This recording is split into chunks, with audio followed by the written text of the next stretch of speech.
guys, so continuing on my China trip series, the next city I'm going to tell you my favorite bits to is Nanjing.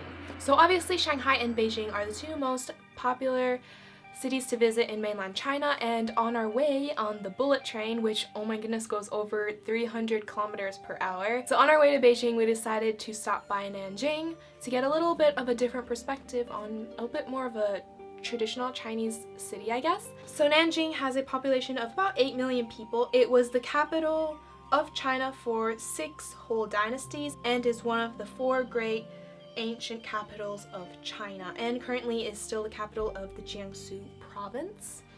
So Nanjing has a lot of history behind it, and obviously before going there I hadn't really heard a lot about Nanjing itself.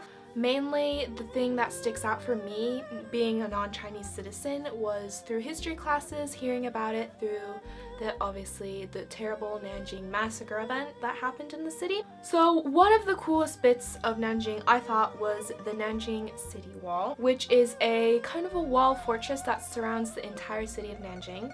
And it was built about 600 years ago when Nanjing was established as the capital of the Ming dynasty. It was actually really extremely hot that day, so we didn't really walk too much of it, but we did walk a little portion of the wall, and you get a really good scenic view of the city on both sides, within and on the outskirts of Nanjing, and it's a really cool wall to walk around. I think I have to say that the second point that I'm mentioning now was actually my absolute favorite thing to do in Nanjing, which was the Xuanwu Park area. It's about a 472-hectare natural reserve in the middle of the city, and the lake park area was once China's largest imperial lake garden. So this lake park area is like a series, I think there's 4 islands in the middle of like this lake area, and we actually took a 1-hour boat where we got to ride a motorboat around the lake for an hour, and that was, oh my goodness, that was one of my favorite experiences in the whole of China. I love boating and I love lakes, so it was just perfect to be in your little like hooded boat and just like ride around the lake. It was just absolutely amazing. You could see the city gate, you could see like all the islands and the nature and stuff. It was just amazing. But yeah, all the islands are connected with like little bridges, and you can walk around. There's a lot of trees. There's like these cool not rock collections, like these rock formations. They have little restaurants and cafes. They have temples and rose gardens. They have really cool statues and monuments and stuff. It's just a really peaceful area to walk around and just enjoy the scenery, and I think that was my number one thing that I loved about Nanjing was that Xuanwu Park area.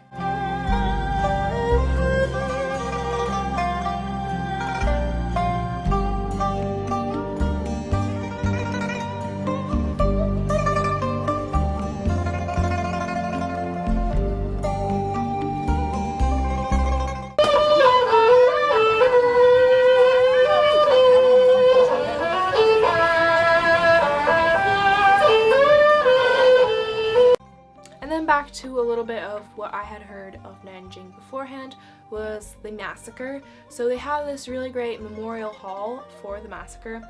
It's called the Nanjing Massacre Memorial Hall, and it's basically a memorial for the hundreds of thousands of Chinese who did die during World War II by the Japanese troops.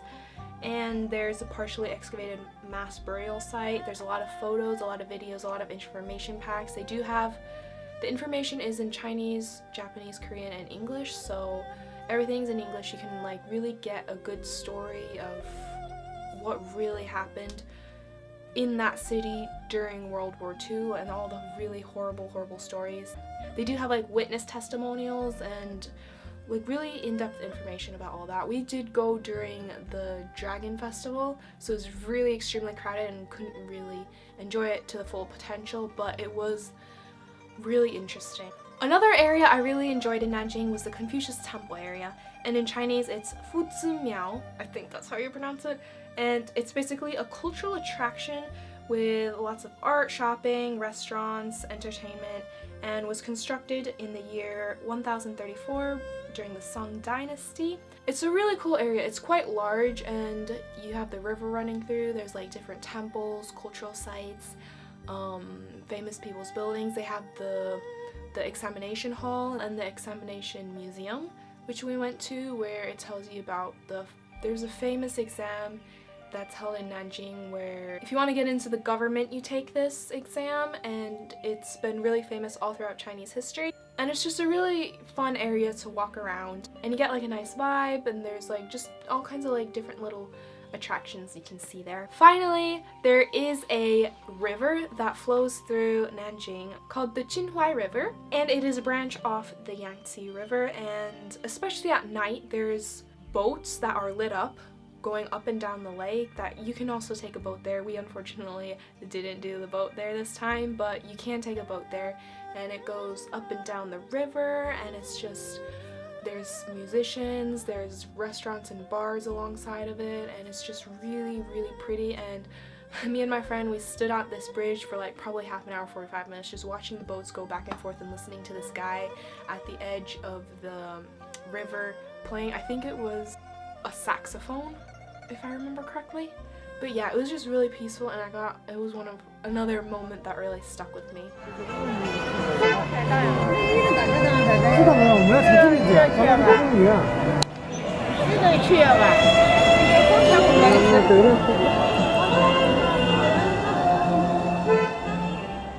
So yeah, Nanjing was certainly a very interesting city. It gave me a more in-depth sight into Chinese history and into what a more, I guess, traditional Chinese city looks like. So obviously Shanghai is very built up and very modern compared to a lot of these older Chinese cities. And I think it was a really good balance to see a bit of a different side of China than just the typical Shanghai, Beijing. So yeah, next time I will talk about Beijing, and it will be the last part of this little series thing. And yeah, I guess that just about concludes this video. Till next time.